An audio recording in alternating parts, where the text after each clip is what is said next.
예수님은 겸손의 왕이십니다. 그 겸손의 왕이신 마음, 너희 안에 이 마음을 품으라. 그래서 곧 예수 그리스도의 마음이다 그랬는데, 그분은 하나님의 본체시다 그랬어요. 본질을 품은 하나님과 동등된 분이시다. 그런데 그것을 본체라고 말해요. 근데 그분이 지극히 낮아졌다고 하는 거죠. 완전히 낮아지는 거예요. 그런데 하나님은 그를 지극히 높이셨다 그랬습니다. 우리는 낮아지면 높아지는 이 십자가의 원리를 깨달아야 됩니다. 왜 인생은 피곤한 삶을 살까? 높아지려고 하니까 피곤한 겁니다. 낮아지려고 하면 그건 자연스러운 겁니다. 그래서 분수형 인간이 있고 폭포형 인간이 있는데, 폭포는 자연스럽습니다. 낮아지는 겁니다. 근데 거기에 강력함이 있습니다. 그런데 분수는 계속 솟으려고 하지만 끝까지 솟을 수가 없어요. 여러분, 그 분수는 계속 이게 그가 이렇게 높아지려고 하는데 그게 한계가 있고, 또 계속 그게 뿜어낼 수가 없는 거거든요. 그러니까 하루 종일 피곤한 겁니다. 그러나 폭포는 그냥 아주 자연스러운 겁니다. 그래서 우리는 십자가에서 이 낮아짐의 이 영성을 보여야 됩니다. 반대로 예수님은 여러분 겸손의 끝판왕이었다면, 마귀는 교만의 끝판왕입니다. 자, 그러면 이사야가 어떻게 사탄을 고발하고 있는지 이사야 14장 15절을 11절로 15절 보겠습니다. 자, 자막을 보겠어요. 이사야 14장 11절로 15절 시작. 내 영화가 소홀에 떨어졌습니다. 내 비파 소리까지로다. 구더기가 내 아래에 깔리며 지렁이가 너를 덮었도다. 너 아침의 아들 계명성이여, 어찌 그리 하늘에서 떨어졌으며 너 열국의 엎은 자여, 어찌 그리 땅에 찍혔는고. 내가 네 마음에 이르기를 내가 하늘에 올라 하나님 뭇별 위에 내 자리를 높이리라. 내가 북극 지폐 산 위에 앉으리라. 가장 높은 구름에 올라가 지극히 높은 이와 같아지리라 하는도다. 그러나 이제 내가 수골 곧 구덩이 맨 밑에 떨어짐을 당하리로다. 저는 어제 이 십자가 이 메시지를 전하기 위해서 성경을 찾다가 너무나 놀라워. 예수님은 가장 낮아져요. 근데 마귀는 능력도 안 되는 게 가장 높아지려고 했다는 거지. 그러니까 지극히 높은 자와 비기려고 했던 그 사탄은 가장 밑 지옥의 그곳에 찍었다는 거죠. 수월의 맨 밑바닥에 찍어버린 거예요. 그런데 가장 낮아지고 그리고 죽으시고 옥에까지 가서 말씀을 전하신 그 예수님은 지극히 하나님이 높여서 모든 그 이름을 그 무릎에 꿇게 하셨다. 여기서 우리가 배워야 할 게 뭡니까? 그러니까 마귀의 속성을 닮으면 우리는 항상 피곤한 인생을 삽니다. 그러니까 여러분, 왜 연예인들이 마약에, 요즘도 재벌 2세들, 그 다음에 그 인기 최고의 달리던 그 연예인들이 마약을 해요. 왜 할까요? 그들은 자꾸 높아져야 돼요. 인기가 자꾸 높아져야 되는데, 내가 막 솟을 때가 있었거든요. 근데 조금 더 낮아진다고 그게 너무 고통스럽고 괴로운 거거든요. 분수처럼 살다 보면 결국 어떻게 그렇게 인생을 마감할 수밖에 없는 겁니다, 여러분. 그 마귀는 자꾸 그걸 부추겨요. 넌 더 높아질 수 있어. 더 높아질 수 있어. 그러니까 얼마나 피곤한 거예요. 그러나 폭포는 아주 낮아지려고 하는 것에서는 강력함이 있는 거죠. 그래서 우리가 절대로 분수형 인간으로 살아서는 안 된다. 폭포형 인간으로 살아야 된다. 아멘이시죠? 500명을 감당할 사람이 1000명을 감당하려고 하면 너무 피곤한 거예요. 그냥 내가 가장 낮은 곳에서 내가 그냥 섬기다 보면 그 영성이 깊어지면 계속 낮아지면 거기에 강력함이 생기고, 그러다 보면 1000명이고 10,000명이고 10만 명이고 섬길 수 있는 힘이 생기는 거예요. 그런데 깜도 안 되는 사람이 높아지기만 하면 되는 줄 아는 거예요. 그러니까 어떻게 해요? 감당이 안 되잖아요. 그래서 나중에 어떻게 해요? 정말 인생이 피곤한 겁니다. 성경은 우리에게 말합니다. 잠언 22장 4절에 잠언 22장 4절에 다 같이 시작.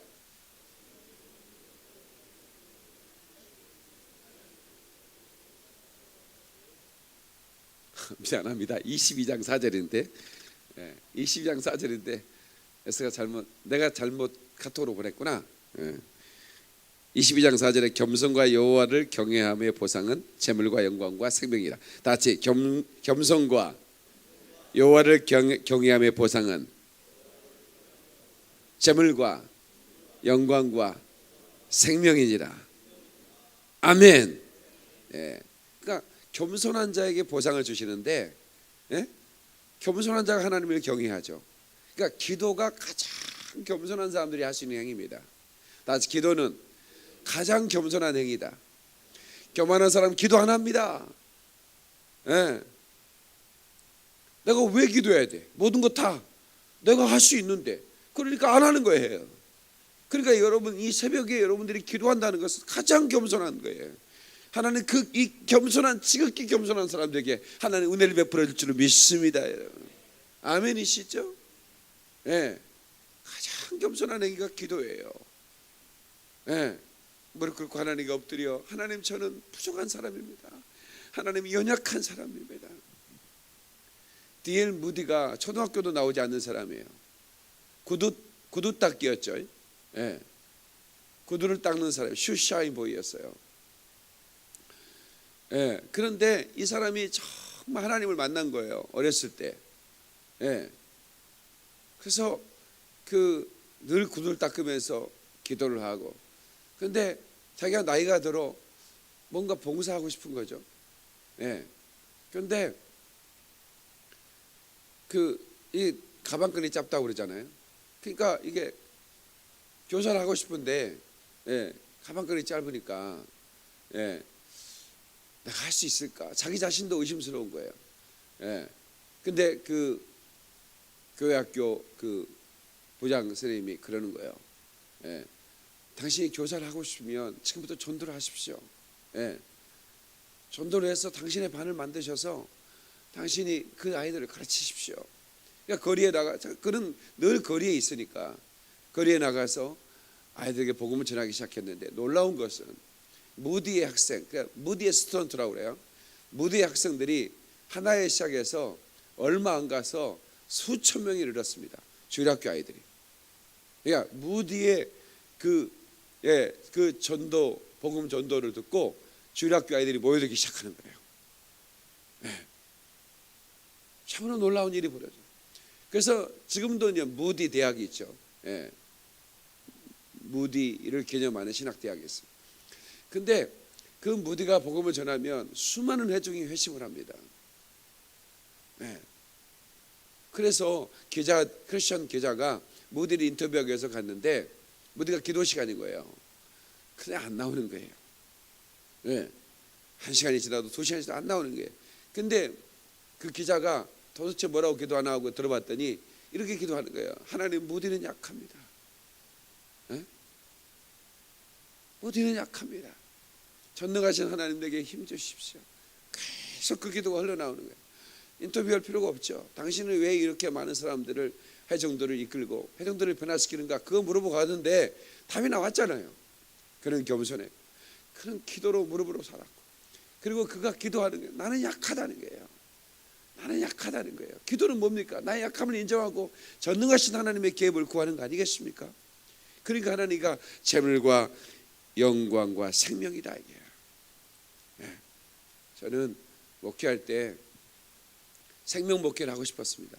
싱가포르에 제가 한 5번 정도 갔는데, 때로는 성도들 데리고 날아가기도 하고. 그런데 거기에 이제 주롱새 공원이라고 있어요. 주롱새 공원. 근데 그 주롱새 공원에서 제가 목회 초기에 아주 위대한 걸 배웠어요. 뭐냐면 그 싱가포르는 서울 정도만한 나라예요. 도시형 국가입니다. 거기는 뭐 농사 짓지 않습니다. 그냥 그 싱가포르라는 말레이시아 이렇게 붙어 있는데, 나라가 적다고 적구하다가 바로 쳐버리면 거기 국경을 넘어가 버려요. 그러면 비자 대시하고 공주소 와야 돼요. 그런 나라예요. 그런데 왜 이렇게 우리나라보다 몇 배를 잘 사는데 왜 이렇게 잘 사?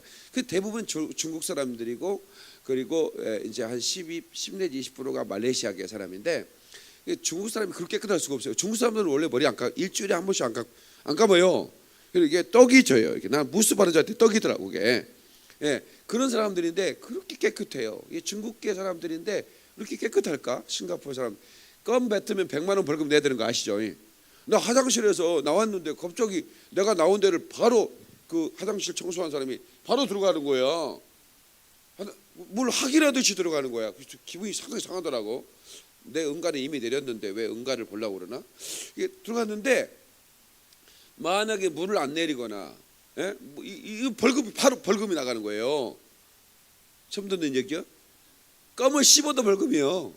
껌을 벗지 않았어 씹어도 벌금입니다. 싱가포르는 껌을 씹을 수가 없어요. 껌 장사는 안 됩니다. 거기서는 싱가포르에서 껌 장사는 해볼까? 안 됩니다.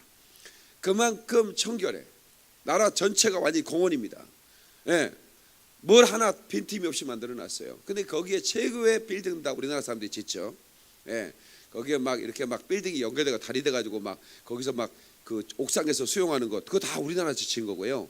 막 그저 두리안처럼 막 가시 나온 것처럼 만들어 두리안 껍질처럼 만들어 놓은 건물 다 우리나라가 만든 거예요. 여러분 혹시 싱가포르 가면 저 우리나라가 만들었다고 얘기 좀 해주면서 자랑하면서 가세요. 그런 나라인데 세계에서 최대의 세공원이 있습니다. 그러니까 그렇게 작은 나라가 세계 최대가 하나 있어요. 그게 뭐냐면 세공원이에요. 다른 건 세계 최대가 없는데 조그만 나라니까 수많은 종류의 정말 어마어마한 비싼 그런 그러니까 앵무새가 처음부터까지 해피 버스데이 2를 해보더라고요. 깜짝 놀랐어요. 그 앵무새 하나가 해피 버스데이 투 유를 끝까지 안고가게 그 가르치는데 비용이 한 1억 정도 든대요. 그만큼 투자를 해요. 거기에 막 그 조련사들 해가지고 근데 그거 가지고 수십억을 벌어버려요. 그 입장료가 한 5만 원 돼요. 근데 하루에도 막 수많은 사람이 거기를 가는데 제가 가가지고 신기한 게 있어요. 거기 세공원이 하도 커가지고 그 레일을 기차 타고 이렇게 레일을 타고 이렇게 새를 구경하거든요. 정말 희한하고 한 번도 못 본 새들이 너무나 많아요. 근데 궁금한 게 있었어요. 하늘에 그물을 쳐놨나? 새들은 날아가면 그만이잖아요. 날아가면 그만이에요. 근데 그 수많은 비싼 새들이 날아가면 어떡합니까? 그래서 저걸 전자파로 감시를 하나? 그래서 새가 날아가다가 그 어느 정도 날아가면 그 세공원 밖으로 날아가면 해가지고 떨어지는가?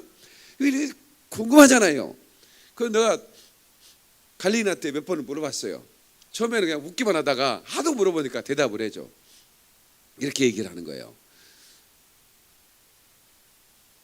그물도 없고요. 전자파도 없습니다. 그러면 새들이 날아가면 어떡합니까? 여기보다 더 좋은 곳이 없습니다. 그렇게 얘기하는 거예요. 그래서 안 날아간다는 거예요. 날아갔다 하면 난 그 얘기 듣고요. 목회 이렇게 해야겠다는 생각이 들었어요. 아 그렇구나. 내가 생명 목회를 하면 여기에 생명이 있다는 걸 알면 그게 막 안 나온다고 전화하고 감시하고 나갈까봐 협박하고 막 나가면 재미없다 그러고 막 저주 받을 거 갔다 오르고 막 이런 식으로 관리를 할 필요가 없다 이게 보통 그냥 날아가도 돼. 날아가서 여기가 아닌가 봐 이래가지고 거기에 친구들 다 데리고 들어온다 이거야. 뭔 말인지 알란가 모르겠다 진짜. 그러니까 목회가 피곤한 목회가 아닌 거예요. 관리형 목회는 피곤해. 날아갈까봐 우리 승진이가 도망가면 어떡하지? 이렇게 생각한다 이거예요. 근데 생명 목회는 그게 아니야. 생명 목회는 어떻게 하면 여기 있는 새들이 행복 더 새들의 낙원이 되게 할 수 있을까? 생명 목회라는 목사는 어떻게 하면 우리 성도들이 여기서 풍성한 생명을 누리게 할 수 있을까? 거기에 목회를 에너지를 쏟아야 되는데 도망가면 어떡할까? 감시를 해야 되는데 이렇게 피곤한 목회를 하면 안 된다 이거예요. 최영민 알겠는가? 나중에 목회할 사람이 얘기해 주는 거예요. 이거 비싼 거다 이거. 싱가포르 비행기값만 수백만 들었다 이거. 근데 이게 중요한 겁니다 이게. 이게 중요한 거예요. 생명 목회. 그러니까 이 생명, 겸손해지면 생명이 거기 있는 거예요. 그러니까 기도하는 사람에게는 풍성한 생명을 보여주고 풍성한 생명이 있는 그 영성을 가진 목회자에게는 사람들이 모여들게 돼 있다고 저는 믿는 목사예요. 아멘. 예. 혹이 뭐 더 생명이 있는 곳으로 간다 온다 내가 뭐라고 하겠습니까? 예. 저는 말 수도 없고 그렇게 피곤한 목회할 필요도 없고, 예. 그러나 또 이곳에 생명을 삼아오는 사람들이 수없이 몰려올 거라고 저는 믿는 겁니다. 그 환상을 갖는 거예요, 여러분. 예, 우리 그렇게 낮아지고 폭포처럼 낮아지는 그것을 예수님은 마지막 수고를 드리시고 제자들의 발을 씻기셨어요.